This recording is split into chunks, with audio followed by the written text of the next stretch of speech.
ज्यांच्या मार्गदर्शनाने आपण आतुरतेने वाट पाहत आहोत असे आजच्या सन्मान सोहळ्याचे प्रमुख मार्गदर्शक सन्माननीय माजी मुख्य कार्यकारी अधिकारी आदरणीय इंद्रजितजी देशमुख साहेब यांना नम्र विनंती करतो त्यांनी आम्हाला मार्गदर्शन करावं। उपस्थित असणारे या कार्यक्रमाचे या नगरीचे डायनेमिक नगराध्यक्ष,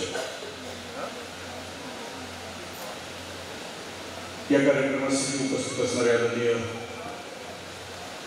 गुरूंच्या चरणी नतमस्तक होणारे, विनम्रता असणारे, शिक्षकी पेशानंतर पुन्हा आपली भूमिका निभावणारे आदरणीय अनवे साहेब, सर्व पोलीस अधिकारी, उपस्थित सर्व व्यासपीठावरील दादा, अप्पा, मामा, भाऊ, काका, उपस्थित सर्व, कारण मी सकाळी 6:30ला प्रवास सुरुवात केला आहे। वर कोण आहे मला माहीत नाही, पण कुणी चुकणार नाही। दादा, अप्पा, मामा, भाऊ, काका याच्यामध्ये कोण राहिला असेल असं मला वाटत नाही आणि ते रुसणार नाहीत असं मला वाटतं। एका अभूतपूर्व परिस्थितीनंतर हा सोहळा संपन्न होता। जवळजवळ 2-2.5 वर्ष जग एका ठिकाणी थांबलंय, अजूनही थांबलंय, अजूनही संशयाचं वातावरण आहे, अजूनही धुगधुगी आहे, अजूनही नुसतं घालून फिरावं लागतं। अशा प्रतिकूल परिस्थितीमध्ये आम्ही सर्वजण एकत्र जमलो आहोत। याला एक प्रमुख कारण असं आहे की माणूस माणसासाठी खूप हावरा होता, तो अनेकांना भेटायला उत्सुक होता, तो एकत्र जमायला उत्सुक होता आणि एखाद्या चांगल्या कामासाठी तो एकत्र यावा असा हा आजचा कार्यक्रम इथे संपन्न होता। खरं तर कोरोनानं म्हणजे एक शिक्षक म्हणून आमच्या समोर आला होता। 2-2.5 वर्षाच्या कालावधीमध्ये आम्हाला त्याने शिकवलं की जगायला जास्त लागत नाही। म्हणजे सगळे कपडे आमचे तिथंच होते, 2 बरमुडा 2 टी-शर्टवर 2 वर्ष घालतोय ते आम्हाला कोरोनाने शिकवलं। आज नवीन नवीन कपडे तुमच्या अंगावर दिसत आहेत, 4 दिवसापूर्वीच धुतलेले आहेत, आजच्या कार्यक्रमासाठी तुम्ही घालून आलाय याची मला कल्पना आहे। कारण इतकं संशयाचं वातावरण, इथं जरी सर्दीने एखादं वर ओढलं त्याला नाक तरी तरी बघते ते संशय नाही काय चालतं, ठोकला तरी ठोकला अशी परिस्थिती आहे। आम्ही आमच्या माणसापासून कधी दूर गेलो, कधी जवळ गेलो, या परिस्थितीने आम्हाला माणुसकी शिकवली। आमच्यातला माणूस सुद्धा समोर आला, आमच्यातला दानव सुद्धा समोर आला। या परिस्थिती पण ही परिस्थिती शिकवत असताना शिक्षक म्हणून परिस्थिती ज्यावेळेला आम्हाला शिकवते त्यावेळेला तुकोबरायांचा एक अभंग आपल्याशी शेअर करायचा। तुकोबराय म्हणतात की जगायला काय लागतं, ते म्हणतात की लई नाही मागणे आता पोटा पोटे देई विठ्ठला, भाकर ताजी अथवा शेळी देई भुकेच्या वेळी विठ्ठला। जगायला लागत नाही। ज्यावेळेला आम्ही स्थिर होतो, आमच्या घरात होतो, आम्ही एकांतात होतो, त्यावेळेला लक्षात आलं की पाठीमागच्या आयुष्यामध्ये आम्ही धडपड करत होतो, वेड्यासारखं धावत होतो उठल्यापासून संध्याकाळपर्यंत। कशासाठी धावत होतो? तुकोबराय लय लागत नाही, भाकर ताजी अथवा शेळी देई भुकेच्या वेळी, भूक लागल्यानंतर खावं। आम्ही भूक लागल्यानंतर खात नाही, शक्यतो माझ्यासारखी माणसं वेळ झाली म्हणून खातात, वेळ झाली म्हणून खातात। त्या माणसाला भूक लागत नसते, भूक लागणारी माणसं खूप राम ताकद असतात आणि मग त्यांना भूक लागते। तुकोबराय पुढे असं म्हणतात की वस्त्र नवे अथवा जुने देई अंग भरून विठ्ठला, लय लागत नाही। म्हणजे बघतोच काय रागानं, लेनिन घातले वागानं, जाहिरातीचं आमच्या दणकेबाज असतात। मी सुद्धा लेनिनच घातले, पण ते आज घातले बऱ्याच दिवसानंतर। जगायला जास्त लागत नाही। तुकोबराय पुढे असं म्हणतात की नका करू पाया करता, तुझ्या पायापासून दूर करूच। मी इतक्या प्रतिकूल परिस्थितीनंतर, परिस्थिती नावाच्या शिक्षकांना शिकवल्यानंतर आणि या परिस्थितीमध्ये सुद्धा आपला सगळे कष्ट, आपलं सगळं दान देऊन जे योग्य काम केलं अशा शिक्षकांचाही सत्कार इथं संपन्न होतोय, जे या ठिकाणी संपन्न होतोय। त्या कार्यक्रमासाठी उपस्थित राहण्याचा मला योग। सकाळी 6:30ला मी घरातून निघालो आणि आता तुमच्यापर्यंत पोहोचलो। मला खूप आनंद होतो हे सगळ्यांचे भेटे बघितल्यानंतर। योग्य माणसांचा योग्य सत्कार जिथं होतो आणि योग्य माणसांच्याकडून होतो। मी आल्यापासून मी नगराध्यक्षांच्या बद्दल खूपच ऐकतो, आल्यापासून प्रत्येकाच्या तोंडामध्ये त्यांचं कौतुकच मी ऐकतो आहे। अशा चांगल्या माणसांच्याकडून चांगली गोष्ट मिळणं ही खूप वेगळी गोष्ट असते. शिक्षण या क्षेत्रामध्ये शिक्षकाच्या भूमिका बदलत गेल्या. हजारो वर्षापूर्वी शिक्षकाची भूमिका होती, मध्ये अंधार होता, काळोख होता, पुन्हा महात्मा फुले आले तिथून बदल. हजारो वर्षापूर्वी या मातीमध्ये शिक्षकाची भूमिका होती, ती निभावली कशी जात होती. कारण त्यावेळेला आम्हाला शिकवलं जात होतं की 4 आश्रम होते, त्या आश्रमामध्येच एक आश्रम हा शिक्षकाची भूमिका निभावत होता. त्यावेळेला माणूस 120 वर्ष जगायचा. पूर्वीचं मॉडेल 120 वर्ष जगायचं. आता जगत किती जगत माहित नाही आपल्याला सगळ्यांना अंदाज नाही. कारण ते योग्य वेळी खात होतं, योग्य पीत होतं, योग्य बोलत होतं, योग्य लोकांशी सहवासात होतं, म्हणून 120 वर्ष जगत होतं. निसर्गानं आपल्या मॉडेलमध्ये जे स्पेअर पार्ट्स दिले त्या स्पेअर पार्ट्सची लांबी 120 वर्षाची आहे. आता मध्ये कोणी घडवून टाकली असली तर त्याला तो जबाबदार. मग त्या 120 वर्षाच्या नियोजनामध्ये त्यावेळेला शिक्षकाची भूमिका होती ती 3ऱ्या टप्प्यामध्ये. पहिल्या आश्रमामध्ये, ब्रह्मचर्य आश्रमामध्ये ते लेकरू 8व्या वर्षी जायचं गुरुजनांच्या. 8व्या वर्षी बाप दीक्षा द्यायचा पोराला आणि बाप सोडायला जायचं नाही. कारण बाप तितक्या ताकदीचा असायचा. आणि त्यावेळेला आशीर्वाद सुद्धा असायचा की अष्टपुत्र सौभाग्यवती भव आणि अष्टपुत्री सौभाग्यवती भव. म्हणजे 8 मुलं आणि 8 मुली व्हाव्यात. मला हे जरी कळत नव्हतं. एक विनंती, मोबाईलचे आहे का जरा सायलेंट मोडला लावले तर बरोबर. जी गोष्ट माणसात आल्यानंतर माणसाकडून उठवते ती माणसात आल्यानंतर बंद असावी. ही साधी सभ्यता सभागृहातल्या सभ्य लोकांच्याकडे असावी अशी साधी अपेक्षा. नवीन घेतला असेल, बंद करायचं माहित नसेल तर त्याला एक लाल रंगाचं बटन आहे, त्याचं नरड झाला. एखादा तरुण मित्र आहे, त्याची मैत्रीण पलीकडून चॅटिंग करते, तिला जरा थांब म्हणा, एका अर्धा तास थांब म्हणा, नंतर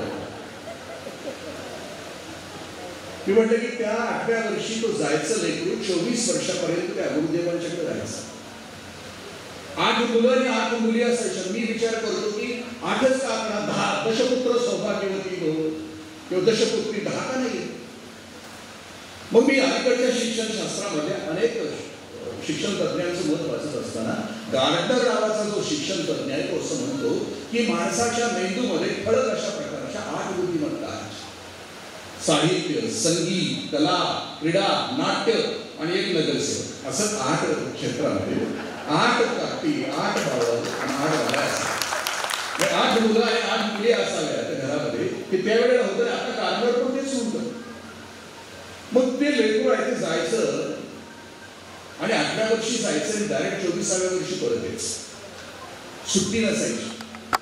म्हणजे दुसरा शनिवार आणखी कुठल्या सुट्ट्या अजिबात, सेकंड फ्रायडे, सॅटर्डे अशा काही सुट्ट्या. मी गेलं की 8 वर्षाचं मॉडेल जायचं आणि 24व्या वर्षी परत यायचं. ते कम्प्लीट बदललेलं असायचं.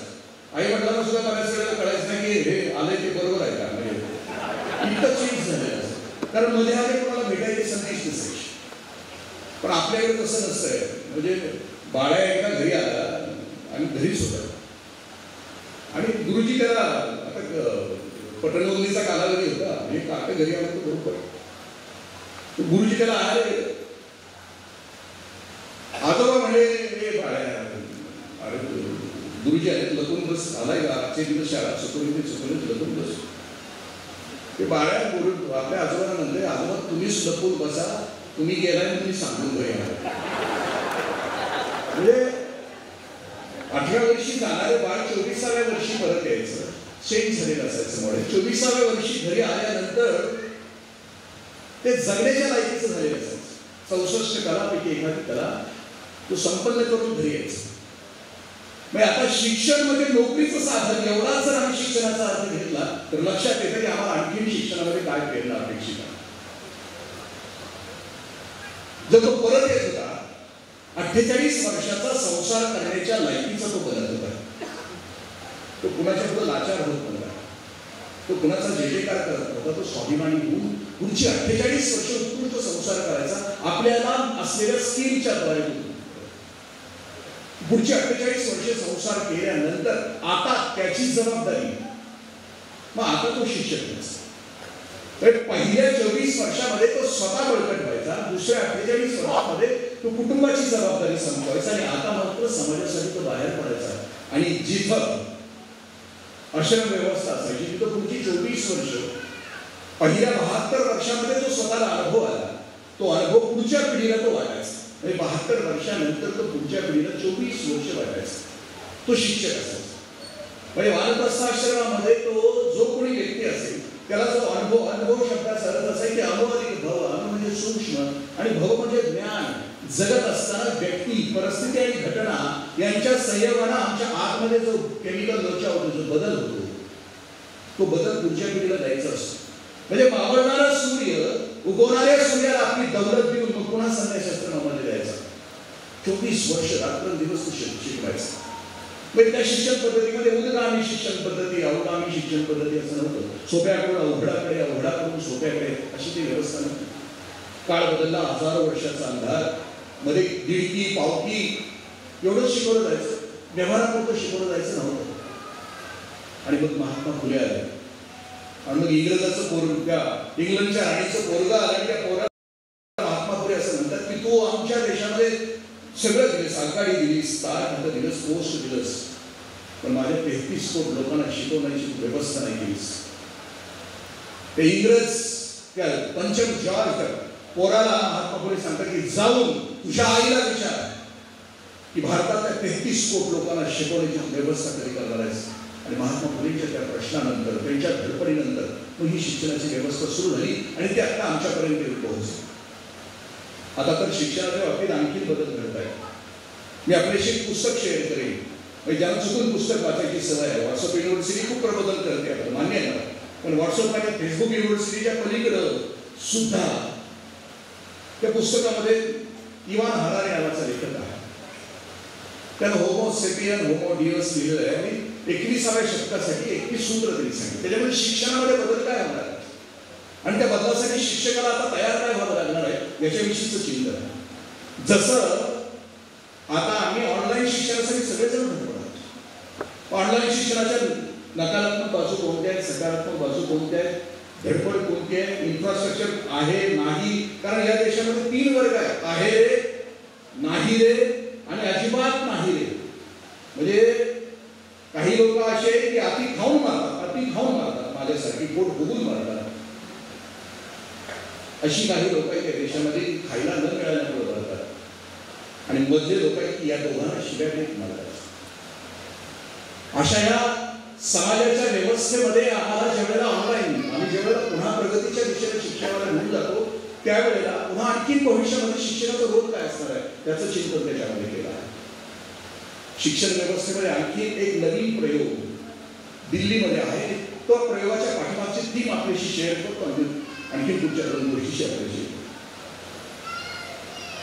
ए नागराज नावाचा एका जो थिंकर आहे तो असं म्हणतो की शिक्षण घेतल्यानंतर माणूस चारित्र्यवान का नाही होत.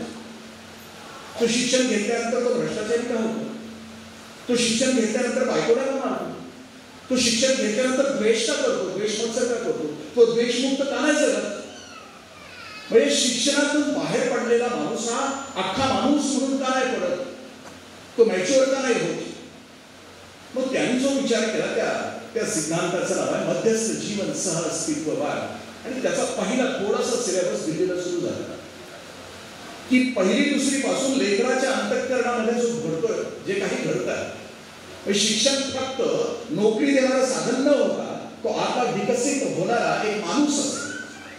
आणि असं व्हायचं असेल तर त्याच्या शिक्षणामध्ये कोणते बदल करायला हवेत त्याची सुरुवात झाली. त्याच्यामध्ये पहिला बदल असा आहे की 2 तासामध्ये दिल्लीच्या प्रत्येक शाळेमध्ये आणि जिथं ए नागराज यांचे शिक्षक पोहोचतात त्या पहिल्या 2 तासामध्ये हॅपीनेस आवर्स नावाची 2 तासाची त्याच्यामध्ये इन्क्लूड करणार, 2 तास इन्क्लूड केलेले आहेत. या 2 तासामध्ये 20 मिनिटाचं ध्यान घेण्यात येतं. 1 तास 40 मिनिटामध्ये असे खेळ घेण्यात येतात की ज्या खेळामध्ये द्वेष नाही, मत्सर नाही, ईर्षा नाही. म्हणजे माणूस भविष्यामध्ये द्वेषमुक्त बनायचा असेल तर त्याच्यामध्ये कोणतं कंडिशनिंग, त्याच्यामध्ये कोणते भाव रुजायला पाहिजे त्याचं चिंतन त्याच्यामध्ये होतं. आणि ते ज्या वेळेला घडेल त्यावेळेला तुमचा माझा देश खूप संपन्न असेल. द्वेष ज्या वेळेला संपलेला असेल त्यावेळेला खूप गोष्टी सगळ्या संपून गेलेल्या असतात. मी आता विचार करतो की आपण जे काम करत आहात गुरुजनांचं काम कोणत्या प्रकारचं किती श्रेष्ठ आहे. माणूस यथार्थ जगावा यासाठी त्याच्याकडे काय असावं आणि त्यानं कोणतं काम करावं याचं चिंतन करणारे खूप सुंदर पुस्तक आहे. त्याचं नाव आहे अर्थाच्या शोधात. म्हणजे मूळ पुस्तक इंग्लिश आहे, मिनिंग फॉर सर्च नावाचं, व्हिक्टर फ्रँकल नावाच्या मानसशास्त्रज्ञाने लिहिलं की माणसाचा जीवनाचा सगळ्यात मोठा अर्थ कोणता, माणसाच्या जगण्याच्या प्रेरणा ज्या आहेत त्या प्रेरणेच्या पाठीमागचं सगळ्यात मोठी प्रेरणा कोणती याच्याविषयी व्हिक्टर फ्रँकल आमच्याशी बोलतो. हा व्हिक्टर फ्रँकल आहे तो, हा हिटलरच्या छळ छावणीमध्ये 4 वर्ष त्यानं काढलेली आहे. त्याला स्पर्श करून हजारो वेळेला मृत्यू निघून गेला. त्यानं मृत्यू समोर बघितला आहे. शेकडो माणसं त्याच्या समोर पटापटा मरताना त्यानं पाहिलेली आहे आणि तरी तो जगतोय. त्यालाही शॉक बसलाय. तोही मरता मरता वाचला आणि मरून पुन्हा बाहेर आल्यानंतर तो स्वतःचा शोध घेतो की मी का जगलो, माझी जगण्याची प्रेरणा कोणती. आणि मग तो जगभरामध्ये प्रवास करतो, जगभरातल्या अनेक माणसांचा सर्वे करतो आणि सर्वे केल्यानंतर तो एका निष्कर्षाला येतो की माणसांच्या जगण्याच्या नेमक्या प्रेरणा कोणत्या आहेत. मग तो पहिल्यांदा सिग्मंड फ्राईडची प्रेरणा घेतो. वासना ही माणसाची जगण्याची प्रेरणा. पुन्हा म्हणतो की सत्ता ही जगण्याची प्रेरणा. सत्ता, संपत्ती, पद, प्रतिष्ठा, मान आणि सौंदर्य त्याला शोधून काढलेल्या माणसाच्या जगण्याच्या प्रेरणा आहेत. ते सत्ता, संपत्ती, पद, प्रतिष्ठा, मान आणि सौंदर्य या 6 प्रेरणा आहेत. पण तो म्हणतो की या सगळ्या प्रेरणा वरच्या 98% लोकांमध्ये या सगळ्या प्रेरणा, सत्ता, संपत्ती, पद, प्रतिष्ठा, मान आणि सौंदर्य. म्हणजे सत्ता किती नश्वर असते मला अनुभव आहे ना. म्हणजे मी सरकारी नोकरीमध्ये 25 वर्ष होतो. नोकरीच्या ठिकाणी गेलो की माझ्या दरवाजावरचा जो शिपाई आहे सकारात्मक दिशे वागायचा आणि बदली झाली की काय नमस्कार सुद्धा करायचा. सत्ता इतकी नश्वर आहे. आज डोक्यावर घेते तर आज नश्वर असते. संपत्ती ही तशीच आहे. म्हणजे कधी लक्ष्मी पूजनाच्या दिवशी लक्ष्मीचं चित्र आपण बघितलं असेल तर त्या चित्रकाराला मोठे 100 मार्क्स दिले पाहिजेत. कारण लक्ष्मीचं चित्र काढत असताना त्यानं लक्ष्मीचे पायच ठेवलेले नाही, दाखवलेलेच नाही. गुप्त येते का कमळाला. त्याला माहित आहे की लक्ष्मी एका ठिकाणी जास्त दिवस एका घरात जास्त स्थिर राहत नाही, कधी कधी जातेच. सत्ता, संपत्ती, पद, प्रतिष्ठा, मान, सौंदर्य हे सगळं नश्वर आहे असं तो म्हणतो. पण जगातली सगळ्यात उत्कट अशी प्रेरणा कोणती आहे. खूप सुंदर एकच वाक्य सांगून टाकतो. तो असं म्हणतो की दुसऱ्याचं जीवन समृद्ध करता करता आपलं जीवन समृद्ध करत राहणं ही जगातली सगळ्यात उत्कट जगण्याची प्रेरणा आहे. आणि ती सगळ्यात दुर्दैवाची हे आपलं बघायला पाहिजे. ही सगळ्यात उत्कट अशी प्रेरणा आहे. म्हणजे मुक्ताई तर असं म्हणते की उत्कट जगण्याची प्रेरणा कशाला म्हणायचं की एखादं काम केल्यानंतर छाती फुगत असेल तर ती सगळ्यात उत्कट आहे. कुठलंही साधं एखादं काम केलं की जे काम केल्यानंतर छाती फुगते ते जगातलं सगळ्यात उत्कट असं काम असं म्हणतो.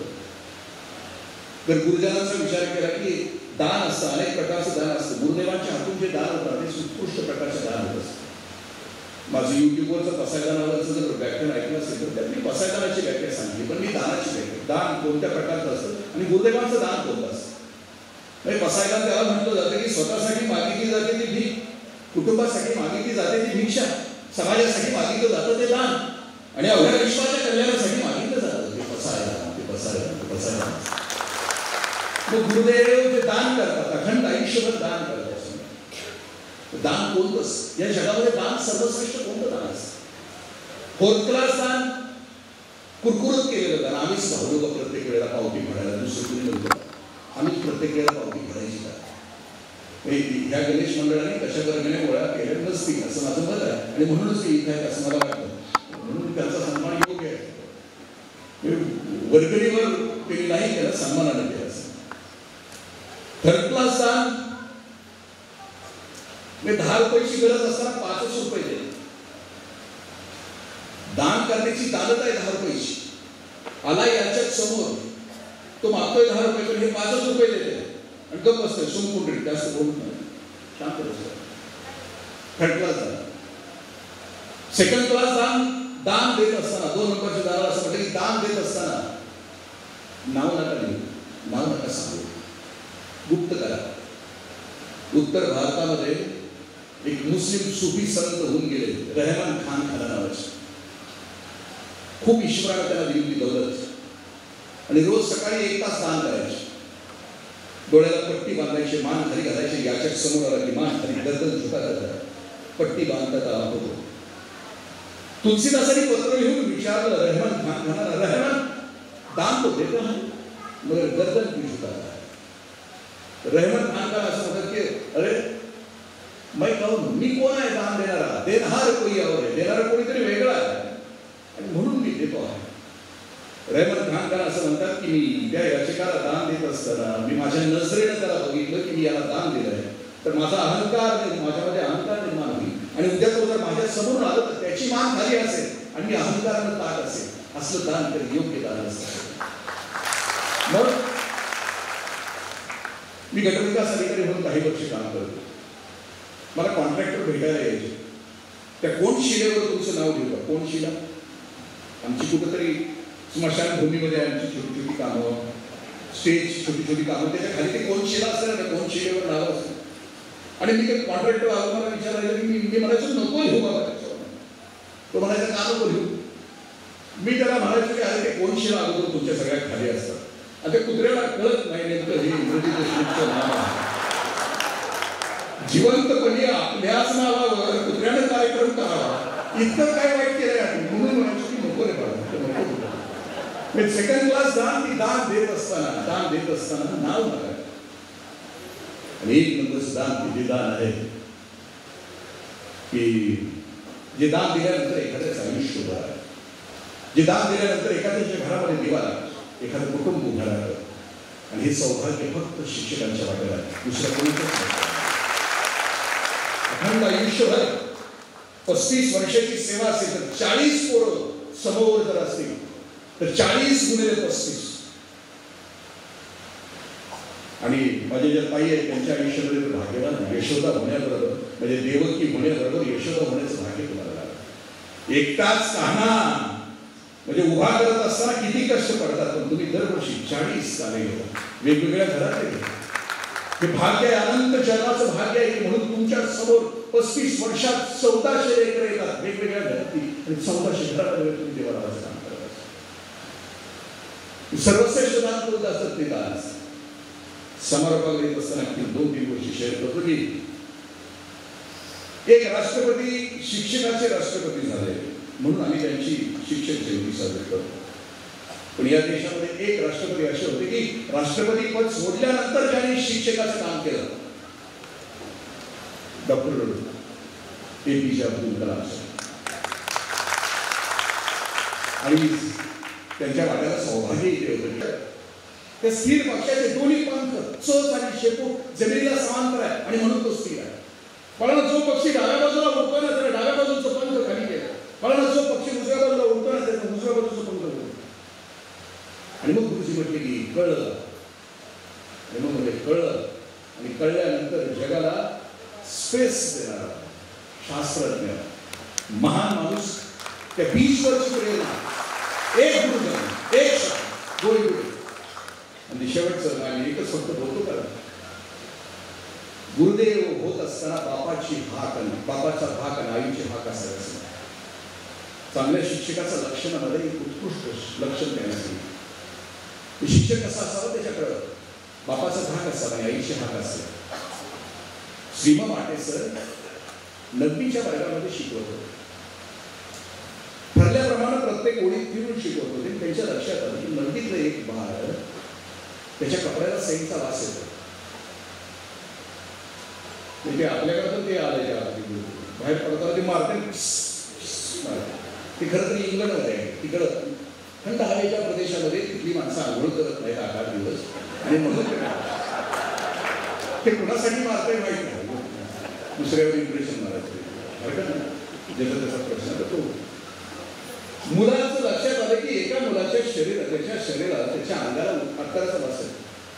माटेसरांना खूप वाईट वाटतं. त्याला उठवतो. दन 10 मिनिटं मारत राहिले आणि मारता मारता तत्वज्ञान देत राहिले की लाज वाटत नाही. 8वीत आहे. 8वीत असताना अत्तर मारतो. ज्याच्या कर्तृत्वाला सुगंध नसतो त्याला सुगंधाची आवश्यकता नसते. शिव तत्वज्ञानाची भाषा सुरू होती. दुसऱ्या बाजूला मार सुरू होता.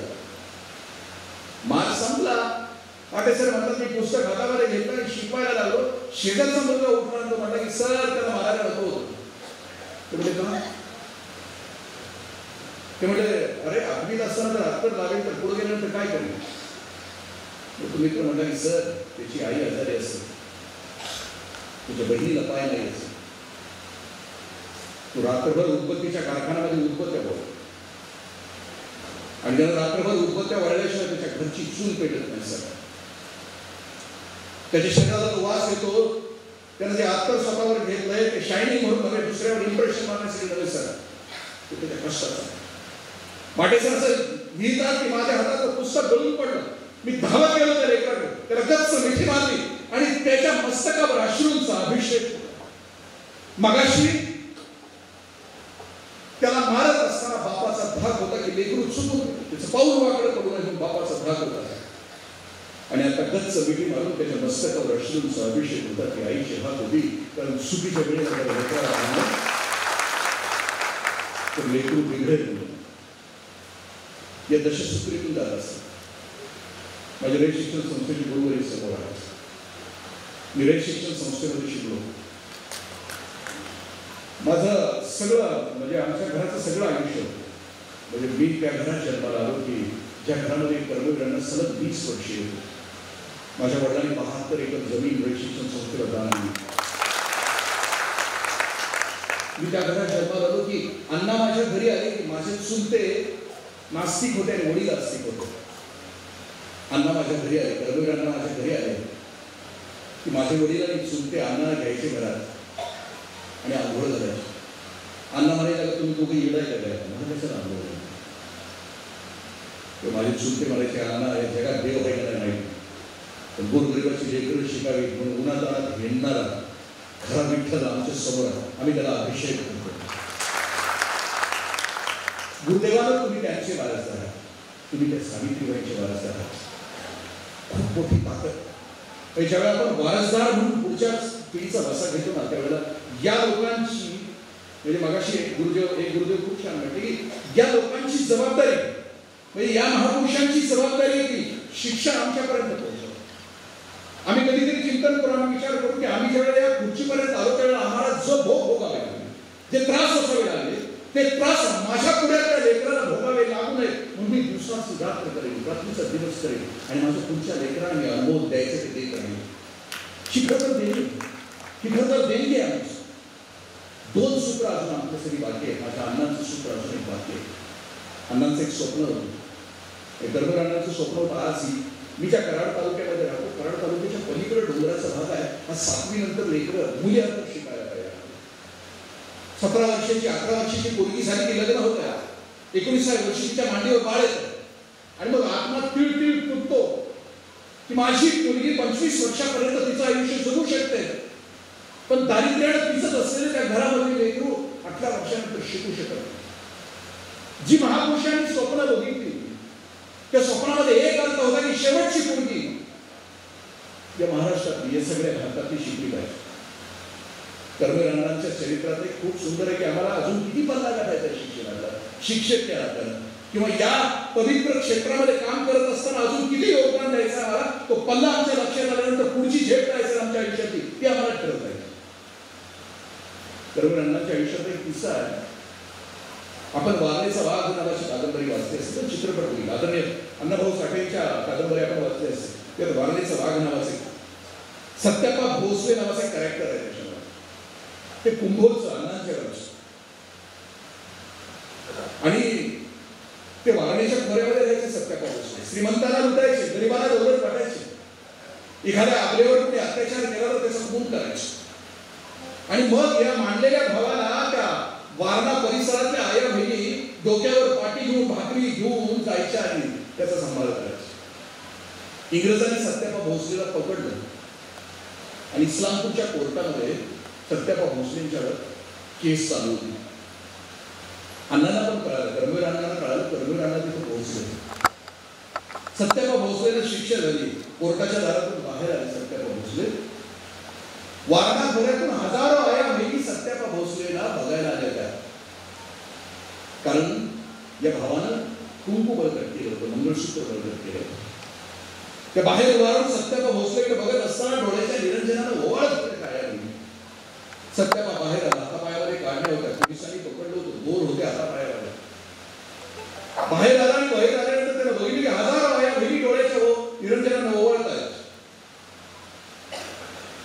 सत्यापान सगळ्यांना नमस्कार केला. माणसांच्या थव्यावर सत्यापा भोसलेची नजर गेली आणि माणसांच्या थव्यामध्ये उभा असणारा माझा कर्मवीर दिसला सत्यापाला. सत्यापानं हिसडा दिला, पोलीस खाली कोसळले, गर्दीच्या सत्यापा भोसले कर्मवीर अण्णांच्या पायावर कोसळला. अण्णांनी उठवलं. सत्यापा म्हणला, अण्णा एक विनंती आहे मेडिकलची. सत्यापा अण्णा असं म्हणतो की अण्णा तुरुंगात निघाले, तुमची एखादी वस्तू द्यायला. अण्णा मेडिकलची वस्तू द्या. सत्यापा म्हणला, अण्णा पाहिजे त्याच्याकडे बघून तुरुंगाचं आयुष्य माझं जाईल. चांगल्या माणसाची वस्तू बरोबर असते की त्याकडे बघून भरता येतं. अण्णा द्या किंवा सत्यापानं दिली. सत्यापाला अण्णाने आपल्या पायातली पायतानं काढून दिली. सत्यापाचा हात हातात कर्मवीर अण्णांनी पकडला आणि हात पकडून सत्यापाला असं म्हणताय का अण्णा, कर्मवीर अण्णा असं म्हणताय की सत्यापा लगा नुसतं आया बहिणीचं कुंकू बळकट केलंस. हजारो आया बहिणी तुला डोळ्यानं ओवाळायला रे, पण ह्या भाऊराव पाटलाला रे शिक्षण संस्था काढली अजून पोरींच्यासाठी काय नाही केलं. जोपर्यंत महाराष्ट्रातली शेवटची पोरगी दया खरेटली वाडी वस्तीवरची वंचित शेवटची पोरगी जोपर्यंत शिकत नाही ना तोपर्यंत भाऊराव पाटील पायात पादत्राण आणि डोक्याला शिरस्त्राण घालणार नाही. आपल्या माहितीसाठी सांगतो गुरुजन हो, माझ्या कर्मवीर अण्णांनी आयुष्याच्या शेवटच्या श्वासापर्यंत डोक्याला शिरस्त्राण आणि पायाला पादत्राण नाही. अजून खूप पल्ला गाठायचा आपल्याला. मी मगाशी म्हणलं have a lot have a lot. Have आणि हॅव लॉट साठी भरपूर आहे मला, पण हॅव नॉट साठी आम्हाला काम करावं. जिल्हा परिषद किंवा नगरपालिकेच्या शिक्षकांना मी लाख लाख धन्यवाद का देतो की तुमच्या पुढची लेकरं येत आहेत ना, त्या घरात येत आहेत की त्या लेकरांच्या आईबाबांना माहित नाही असं बोलतो की त्या घरातली लेकरं तुमच्या समोर. पण माझ्या घरातल्या लेकरांच्यासाठी रात्रंदिवस शिकवली आहे, रात्रंदिवस काउन्सिलिंग आहे. कारण आमच्याकडे आहे ना. अरे त्या लेकराला तुमच्या पुढे ती लेकरं आहेत की ज्याला काहीच माहित आहे काउन्सिलिंग शब्दाचा अर्थ माहित आहे. अजून कित्येक घरामध्ये ऑनलाईन शिक्षण चालू आहे, जिथपर्यंत अजून पोहोचलो म्हणायचे कित्येक घरात. आम्हाला तो पल्ला गाठायचा, आम्हाला तो डोळा घ्यायचा आहे आमच्या नजरेमध्ये. आमचं विजन ते असतं की इथपर्यंत आम्हाला पोहोचायचं आहे. ते पोहोचण्याचं दान आम्ही देऊ शकतो. हा पुरस्कार त्याच्यासाठी. बक्षीस आणि पुरस्कारामध्ये फरक आहे. बक्षीसमध्ये काम केलं, दिलं, संपलं. पण पुरस्कार याचा अर्थ की आतापर्यंत चांगलं काम केलंच, पण आता जबाबदारी आहे भविष्याचा वेध घेत असताना आणखी तिथपर्यंत पोहोचण्याची जबाबदारी आमची. समोरपणा येताना फक्त आणखीन एक गोष्ट आपल्याशी शेअर करतो. माझं पालकांच्या वरचं जर व्याख्यान ऐकलं असेल आपण तरी आमच्या घराघरामध्ये, कारण आम्हाला एक असा समाज तयार करू शकू का आम्ही तर सगळ्या, जर आम्ही सगळे इथे समाजातले असलेले चिंतन करणारे असो, विचार करणारे असो, तर आम्ही आमच्या घरामध्ये डोकावू. मी मगाशी म्हटलं ना आमच्या घरामध्ये काय काय चाललं, त्या घराविषयी एक अबू बकरी नावाचा एक गझलकार आहे, त्यानं आपल्या घराविषयी लिहिलंय. त्याच्या 7 स्टांगाचं एक गझल आहे, पण कधीतरी उघडून बघा. सुखदुःख आपणा होया बेगाना. पंकजदासनी खूप छान गायलंय. त्या गाण्यामध्ये घरं कशी होती, आता कशी घरं आहेत त्याचं चिंतन आहे. 7व्या stanzaमध्येच ते असं म्हणतात की आमच्या घरामध्ये कार्पेट आहे, झुंबरं आहे, दारामध्ये गाडी आहे, ब्रँडेड शूज, ब्रँडेड कपडे, ब्रँडेड मोबाईल सगळं आहे. सुखी आहात का प्रश्न आहे बाबू बकरीचा. तुम्ही सुखी आहात, तुम्ही आनंदी आहात. आणि त्याच्यानंतर मध्ये मोठा म्युझिकचा असा स्पेस आहे. त्या स्पेसमध्ये आता गाणार आहे पंकज उदास, पण त्या स्पेसमध्ये मांडीवर असलेल्या लेकरांच्यावर कॅमेरा आहे आणि आईवडिलांच्यावर कॅमेरा आहे.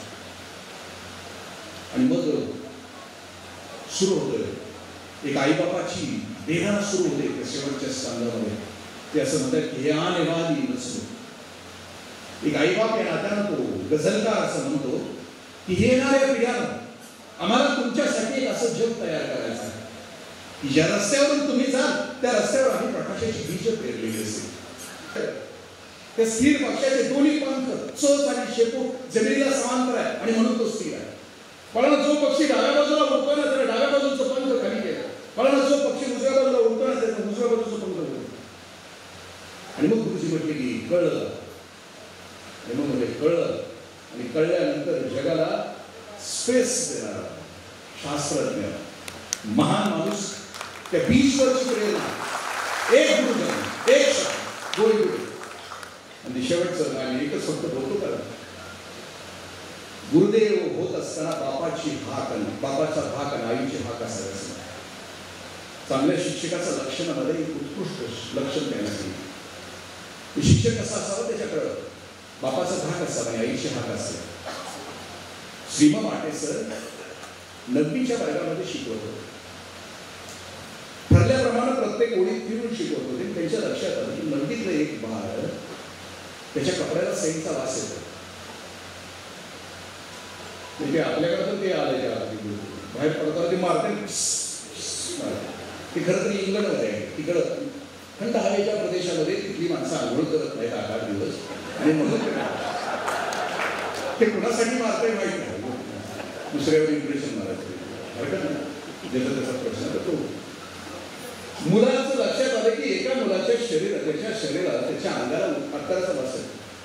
माटे सरांना खूप वाईट वाटतं. त्याला उठवतो. दन दन दन दन 10 मिनिटं मारत राहिले आणि मारता मारता तत्वज्ञान देत राहिले की लाज वाटत नाही. 8वीत आहे, 8वीत असताना अत्तर मारतो. ज्याच्या कर्तृत्वाला सुगंध नसतो त्याला सुगंधाची आवश्यकता नसते. ही तत्वज्ञानाची भाषा सुरू होती. दुसऱ्या बाजूला मार सुरू होत आहे. मार संपला. पाटेसर म्हणतात मी पुस्तक हातामध्ये घेतलं आणि शिकवायला लागलो. शेजारचा मुलगा उठला आणि तो म्हणला की सर त्याला मारायला नको होतं. ते म्हणजे का? ते म्हणजे अरे 8वीत असताना जर अत्तर लागेल तर पुढे गेल्यानंतर काय करेल? तो मित्र म्हणला की सर त्याची आई आजारी असते, तुझ्या बहिणीला पाय नाही असते, तो रात्रभर उदबत्तीच्या कारखान्यामध्ये उदबत्त्या बोल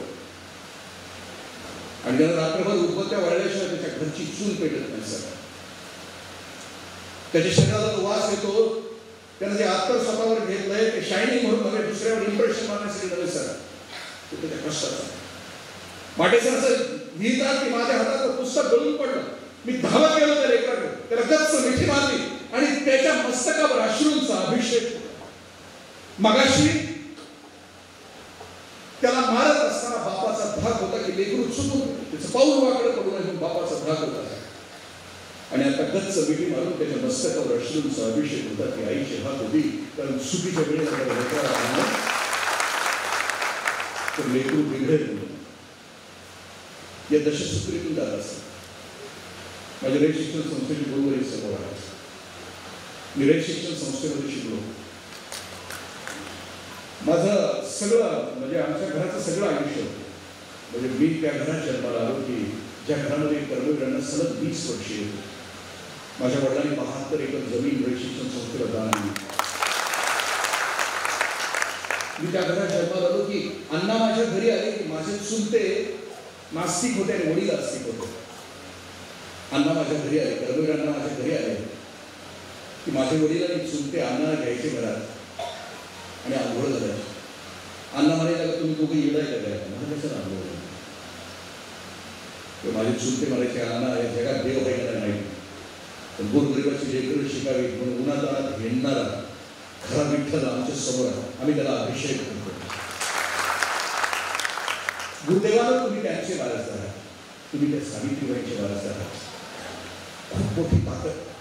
ज्यावेळेला आपण वारसदार म्हणून पुढच्या पिढीचा वासा घेतो ना त्यावेळेला या लोकांची म्हणजे मगाशी एक गुरुदेव खूप छान म्हटले की या लोकांची जबाबदारी म्हणजे या महापुरुषांची जबाबदारी की शिक्षण आमच्यापर्यंत पोहोचवलं.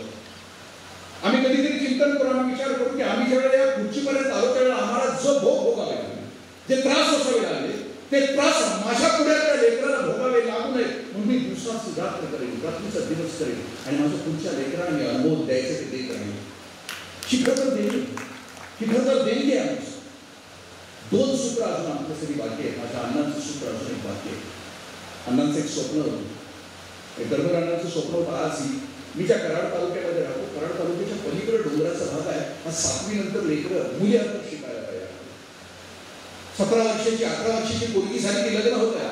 19व्या वर्षी तिच्या मांडीवर बाळ येतं आणि मग आत्मा तिळ तुटतो की माझी मुलगी 25 वर्षापर्यंत तिचं आयुष्य जगू शकते, पण दारिद्र्यानं पिसत असलेले त्या घरामध्ये लेकरू 18 वर्षानंतर शिकू शकत. जी महापुरुषांनी स्वप्न बघितली त्या स्वप्नामध्ये एक अर्थ होता की शेवटची मुलगी या महाराष्ट्रातली या सगळ्या भारतातली शिकली पाहिजे. कर्मवीर अण्णांच्या चरित्रात एक खूप सुंदर आहे की आम्हाला अजून किती पल्ला गाठायचा शिक्षणाला, शिक्षक या नात्यानं किंवा या पवित्र क्षेत्रामध्ये काम करत असताना अजून किती योगदान द्यायचं आम्हाला, तो पल्ला आमच्या लक्षात आल्यानंतर पुढची झेप काय असेल आमच्या आयुष्यातली ती आम्हाला ठरवता येईल. कर्मवीर अण्णांच्या आयुष्यात एक किस्सा आहे. आपण वारणेचा वाघ नावाची कादंबरी वाचली असेल, चित्रपट होईल. आदरणीय अण्णाभाऊ साठेंच्या कादंबरी आपण वाचली असेल. त्यात वारणेचा वाघ नावाचे सत्यापा भोसले नावाचे कॅरेक्टर आहे त्याच्यामध्ये. ते कुंभोजचं अण्णांच्या वर्ष आणि ते वारणेच्या खोऱ्यामध्ये राहायचे. सत्यापा भोसले श्रीमंताला लुटायचे, गरिबाला दौलत वाटायचे. एखाद्या आपल्यावर कोणी अत्याचार केला तर त्याचा खून करायचे. आणि मग या मांडलेल्या भावाला त्या वारणा परिसरातल्या आया बहिणी डोक्यावर पाठी घेऊन भाकरी घेऊन जायच्या आणि त्याचा सांभाळ करायचा. इंग्रजांनी सत्यापा भोसलेला पकडलं आणि इस्लामपूरच्या कोर्टामध्ये सत्यापा भोसलेंच्यावर केस चालू होती. अण्णांना पण कळालं, कर्मवीर अण्णांना कळालं, कर्मवीर अण्णा तिथे पोहोचले. सत्यापा भोसलेला शिक्षा झाली. कोर्टाच्या दारातून बाहेर आले सत्यापा भोसले. वारणा खोऱ्यातून हजारो आया बहिणी सत्यापा भोसलेला बघायला आल्या त्या. कारण या भावानं कुंकू बळकट केलं होतं, मंगळसूत्र बळकट केलं होतं. त्या बाहेर उभारून सत्यापा भोसलेकडे बघत असताना डोळ्याच्या निरंजनानं ओवाळत होते काय. सत्यापा बाहेर आला. आता पायामध्ये काढल्या होत्या, पोलिसांनी पकडलं होतं, बोर होते आता पायावर. बाहेर आला आणि बाहेर आल्यानंतर त्याला बघितलं की हजारो आया बहिणी डोळ्याच्या निरंजनानं ओवाळत आहेत. सत्यापानं सगळ्यांना नमस्कार केला. माणसांच्या थव्यावर सत्यापा भोसलेची नजर गेली आणि माणसांच्या थव्यामध्ये उभा असणारा माझा कर्मवीर दिसला सत्यापाला. सत्यापानं हिसडा दिला. पोलीस खाली कोसळले. गर्दीच्या सत्यापा भोसले कर्मवीर अण्णांच्या पायावर कोसळला. अण्णांनी उठवलं. सत्यापा म्हणला, अण्णा एक विनंती आहे मेडिकलची.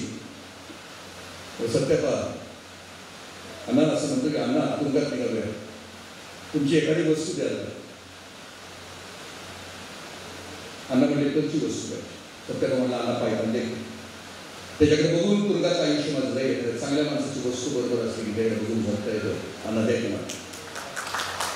सत्यापानं दिली.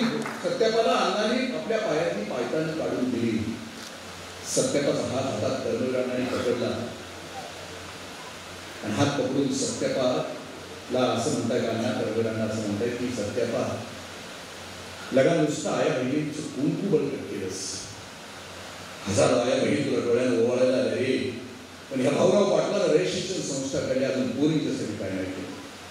जोपर्यंत महाराष्ट्रातली शेवटची पोरगी दया खरेटली वाडी वस्तीवरची वंचित शेवटची पोरगी जोपर्यंत शिकत नाही ना तोपर्यंत भाऊराव पाटील पायात पादत्राण आणि डोक्याला शिरस्त्राण घालणार नाही. आपल्या माहितीसाठी सांगतो गुरुजन हो, माझ्या कर्मवीर अण्णांनी आयुष्याच्या शेवटच्या श्वासापर्यंत डोक्याला शिरस्त्राण आणि पायाला पादत्राण नाही. अजून खूप पल्ला गाठायचा आपल्याला. मी मगाशी म्हणलं have a not have a lot. Have आणि हॅव लॉट साठी भरपूर आहे मला, पण हॅव नॉट साठी आम्हाला काम करावं. जिल्हा परिषद किंवा नगरपालिकेच्या शिक्षकांना मी लाख लाख धन्यवाद का देतो की तुमच्या पुढची लेकरं येत आहेत ना त्या घरात येत आहेत की त्या लेकरांच्या आईबाबांना माहित नाही असं बोलतो की त्या घरातली लेकरं तुमच्या समोर. पण माझ्या घरातल्या लेकरांच्यासाठी रात्रदिवस शिकवली आहे, रात्रदिवस काउन्सिलिंग आहे. कारण आमच्याकडे आहे ना. अरे त्या लेकराला तुमच्या पुढे ती लेकरं आहेत की ज्याला काहीच माहित आहे काउन्सिलिंग शब्दाचा अर्थ माहित आहे. अजून कित्येक घरामध्ये ऑनलाईन शिक्षण चालू आहे. तिथपर्यंत अजून पोहोचलो म्हणायचे कित्येक घरात. आम्हाला तो पल्ला गाठायचा, आम्हाला पोटडोळा घ्यायचा आहे आमच्या नजरेमध्ये. आमचं विजन ते असं वाटलं की तिथपर्यंत आम्हाला पोहोचायचं आहे. ते पोहोचण्याचं दान आम्ही देऊ शकतो. हा पुरस्कार त्याच्यासाठी. बक्षीस आणि पुरस्कारामध्ये फरक आहे. बक्षीसमध्ये काम केलं, दिलं, संपलं. पण पुरस्कार याचा अर्थ की आतापर्यंत चांगलं काम केलंच, पण आता जबाबदारी आहे. भविष्याचा वेध घेत असताना आणखी तिथपर्यंत पोहोचण्याची जबाबदारी आमची. समारोपाला येताना आणखीन एक गोष्ट आपल्याशी शेअर करतो. माझं पालकांच्या वरचं जर व्याख्यान ऐकलं असेल आपण तरी आमच्या घराघरामध्ये, कारण आम्हाला एक असा समाज तयार करू शकू का आम्ही तर सगळ्या, जर आम्ही सगळे इथे समाजातले असलेले चिंतन करणारे असो, विचार करणारे असो, तर आम्ही आमच्या घरामध्ये डोकावलो. मी मगाशी म्हटलं ना आमच्या घरामध्ये काय काय चाललंय. त्या घराविषयी एक अबू बकरी नावाचा एक गझलकार आहे. त्यांना आपल्या घराविषयी लिहिलंय. त्याचे 7 स्टांगाचं एक गझल आहे. पण कधीतरी उघडून बघा. सुखदुःखा आपणा हो या वेगाना. पंकज उदासी खूप छान गायलंय. त्या गाण्यामध्ये घर कशी होती, आता कशी घर आहे त्याचं चिंतन आहे. 7व्या स्टांजामध्येच ते असं म्हणतात की आमच्या घरामध्ये कार्पेट आहे, झुंबर आहे, दारामध्ये गाडी आहे, ब्रँडेड शूज, ब्रँडेड कपडे, ब्रँडेड मोबाईल सगळं आहे. सुखी आहात हा प्रश्न आहे बाबू बकरीचा. तुम्ही सुखी आहात, तुम्ही आनंदी आहात. आणि त्याच्यानंतर मध्ये मोठा म्युझिकचा असा स्पेस आहे. त्या स्पेसमध्ये आता गाणार आहे पंकज उदास. पण त्या स्पेसमध्ये मांडीवर असलेल्या लेकरांच्यावर कॅमेरा आहे आणि आईवडिलांच्यावर कॅमेरा आहे. आणि मग सुरू होतं एक आईबापाची वेदना सुरू होते त्या शेवटच्या स्टांगामध्ये. ते असं म्हणतात की हे आने वाली नसलो. एक आईबाप या नात्यानं तो गझलकार असं म्हणतो की येणाऱ्या पिढ्यानं आम्हाला तुमच्यासाठी एक असं जग तयार त्या रस्त्याच्या डाव्या उजव्या बाजूला आम्ही 4थ्याची उद्यानं तयार केली असती. आमच्या वाट्याला जी दुःख आली, आमच्या वाट्याला ज्या वेदना आल्या त्या वेदना तुमच्या वाट्याला येऊ नयेत असं जग एक आम्हाला तुमच्यासाठी तयार करायचं आहे. आणि मगच करायचं. इथं उपस्थित असलेल्या मॅच्युअर पालकांना स्वतःला प्रश्न विचारावं की असं जग आम्ही आमच्या आजूबाजूला तयार केलं. द्वेष, मत्सर, जात पात, धर्म किती गोष्टी आम्ही पेरून ठेवल्या. तुमचं माझं लेकरू जगाच्या बाजारामध्ये जर गेलं तर ते परत येते. परत आल्यानंतर काय त्याच्या डोक्यात काय होईल.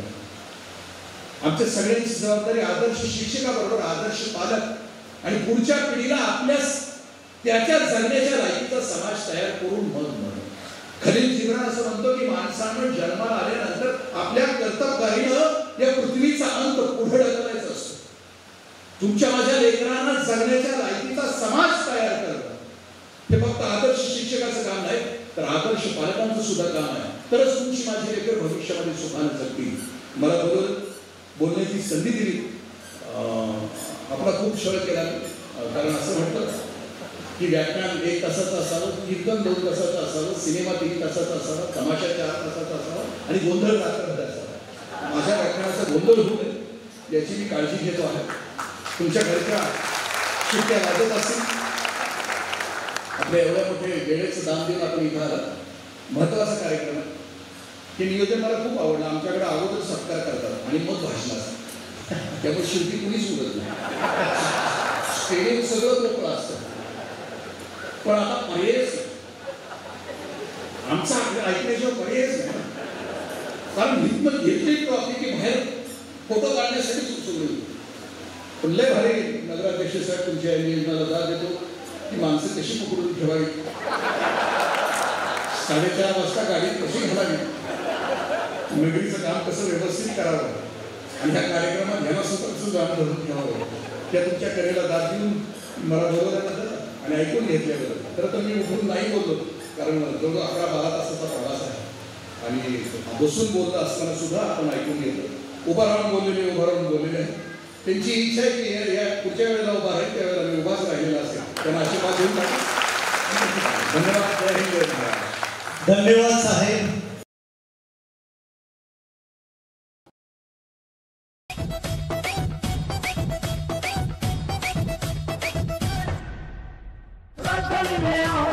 कपड़े लेके जाओ जी, आ गया है देखो नया